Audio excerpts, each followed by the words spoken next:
Hello everyone, I am Tessellating Hexagons, and I'm kind of getting bored of trying to come up with variations on my intro. Like, let's just not kid ourselves here. It's the 24th of April, therefore it's the 24th day of VEDA, and bearing in mind, I'm being lit by natural light here. My curtain is open. The light that's coming on me is coming in from outside. Bearing in mind, it's 5 to 8 in the evening. Like, what?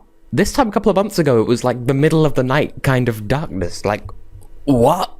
Anyway, today is Friday.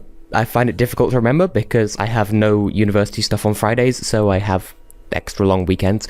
But yes, today is Friday, so it's time for a fair trial, and it's the last of VEDA this year because this is the final Friday of April, so it's the final fair trial of April and of VEDA 2015.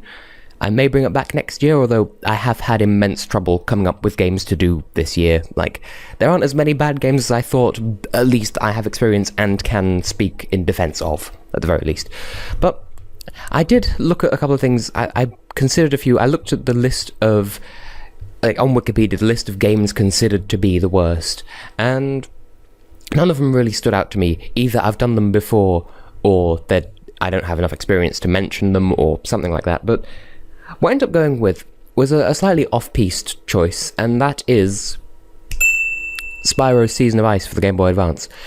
Now, from what I recall, it's the first Spyro game that I ever played, and it was indeed my gateway into the series.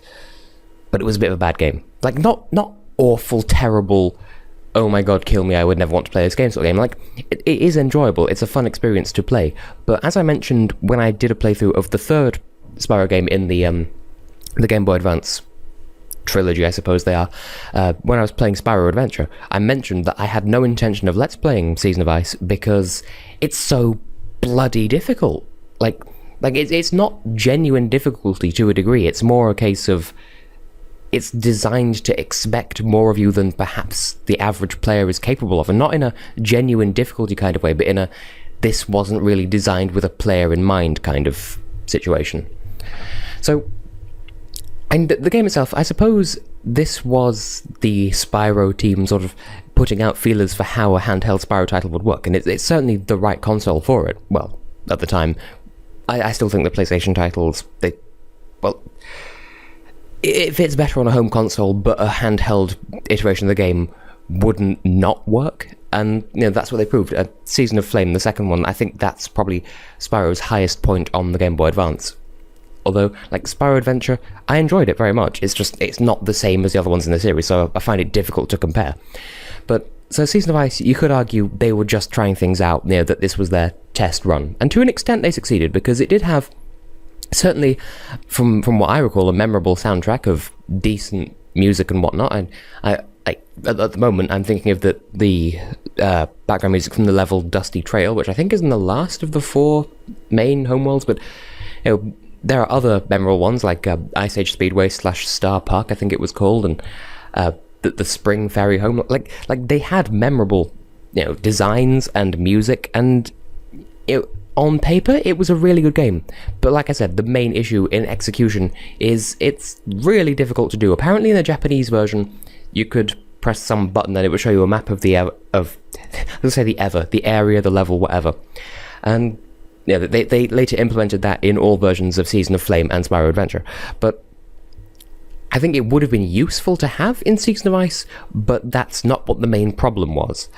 The levels in it, for one thing, every level had a MacGuffin that you would obtain by attacking or, setting fire to a series of collectibles. I suppose isn't really the right word, but there are these items hidden throughout all the levels, and they all look like there's one level where there are a load of giant pencils, there's one of them where little candle things, etc., etc. You get the idea.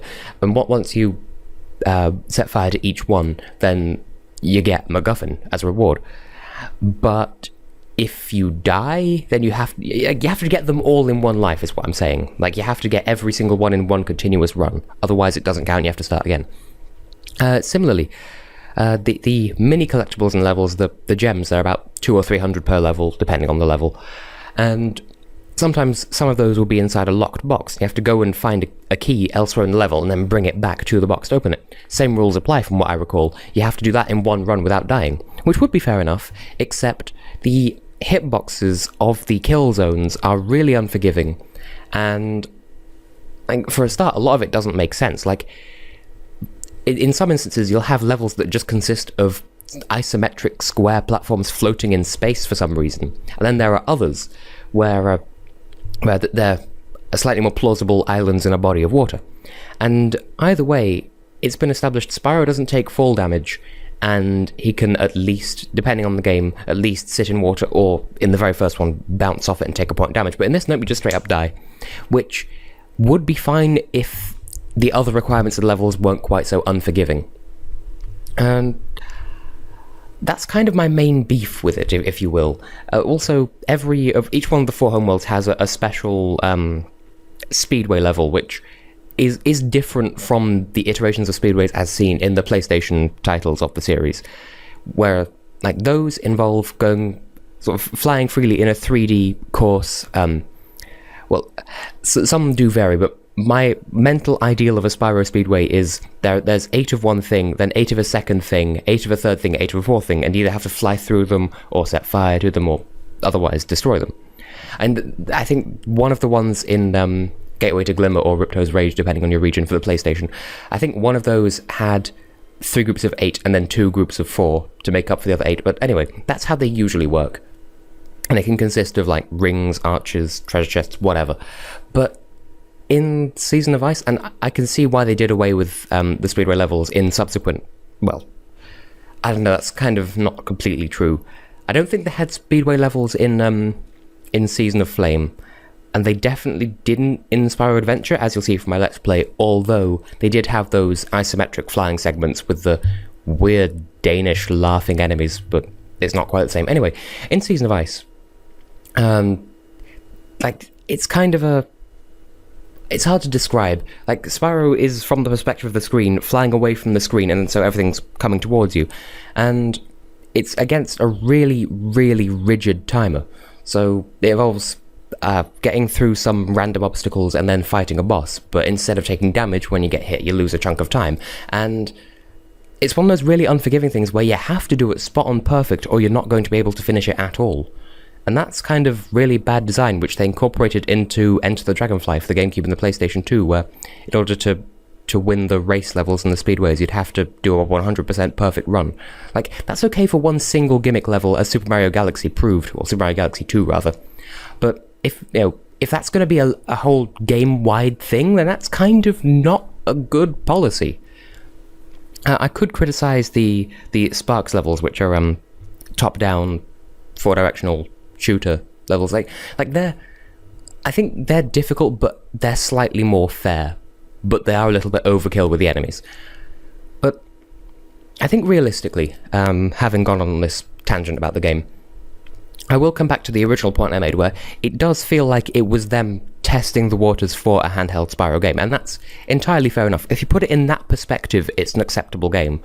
But if you come into it out of the blue, then it's like, I will say, it's not an awful game by any means, because like I said, it was the first Spyro game I ever played, and I enjoyed it enough to become a fully fledged fan of the series, which then withered and died in front of my eyes. But yes, it's not a bad game. It can stand up on its own. It's just unforgivingly difficult, and to that end, I will probably never Let's Play it, unless they make like an HD remake which is good or something, but given the way that Spyro's gone, I find that highly unlikely.